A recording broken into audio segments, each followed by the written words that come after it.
Big Radio, le grand show de l'info, Martin Arnal.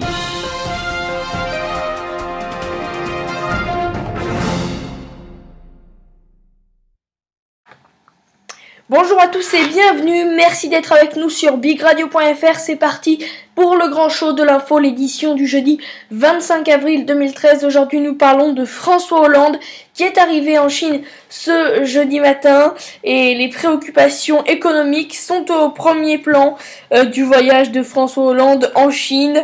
Visitant une usine ce midi construite à Pékin par une entreprise française, il a jugé le déficit commercial entre la France et la Chine pas acceptable.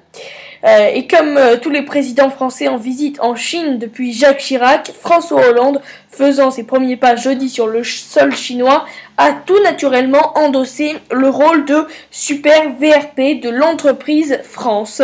Certes, les préoccupations économiques ne sont pas les seules à l'agenda du chef de l'État, mais elles sont prépondérantes. Pas moins d'une soixantaine de patrons français l'accompagnent. Après l'accueil officiel par le tout nouveau président chinois Xi Jinping et une cérémonie impressionnante place Tiananmen, l'une des premières visites de chef de l'État français en Chine a été une usine construite il y a 4 ans à Pékin par Bernard Controls, une entreprise française spécialisée dans la fabrication de sévères moteurs destinés à l'industrie nucléaire, pétrolière ou gazière. Elle est typique de ces ETI, les entreprises de taille intermédiaire, dont la France entend désormais faire son cheval de bataille dans la conquête de nouveaux marchés, suivant en cela l'exemple allemand. Mais en la matière, la France est loin derrière l'Allemagne, ce qu'a rappelé François Hollande face aux journalistes qui l'accompagnaient en citant les 26 milliards de déficit commercial entre la France et la Chine, un chiffre qui n'est pas acceptable, a alors déclaré François Hollande, et pour renverser la balance, il s'agit bien d'augmenter les ventes françaises en Chine. Il ne s'agit pas de réduire notre présence, il s'agit au contraire de l'amplifier, a d'ailleurs poursuivi le chef de l'État, c'est-à-dire de faire en sorte que nous puissions, nous, être davantage sur le marché chinois, l'ouvrir, de souhaiter que la Chine développe encore son économie et sa demande intérieure, soutienne la croissance internationale, une volonté affichée de collaboration doublée d'une nouvelle pique à l'égard du cours, notamment sous-évalué du yen, qui dope les exportations chinoises et fausse la concurrence internationale.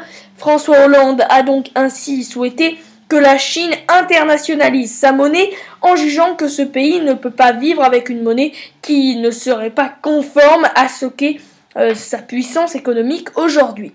Voilà en matière économique pour les symboles. Sur le plan du concret, la visite en Chine de François Hollande s'accompagne de diverses conclusions de grands contrats. La Chine s'est engagée jeudi à acheter 60 avions Airbus.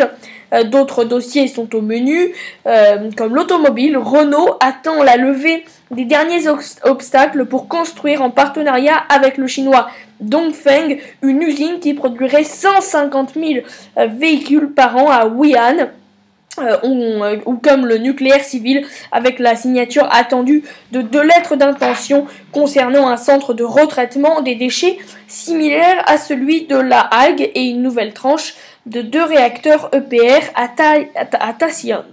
En déplacement diplomatique éclair qui aurait presque des aspects de rencontre sportive avec la France dans le rôle de challenger qui s'efforce de tenir son rang, et un François Hollande qui devra combiner course de fond, endurance, sans compter les qualités inhérentes à tout bon joueur d'échecs et celles tout aussi subtiles qu'exige le maniement de la langue diplomatique. Et comme au football en début de match, lorsque 2 équipes qui ne se connaissent pas se testent et tâtent leur défense respective, ce sont dans le cas français, il y a quelques semaines, dans le cas chinois également, qui ont rendez-vous ce vendredi midi, donc demain, à déjeuner. L'objectif est pour ce déjeuner de briser la glace et établir des relations personnelles confiante, comme on le souligne dans l'entourage de François Hollande.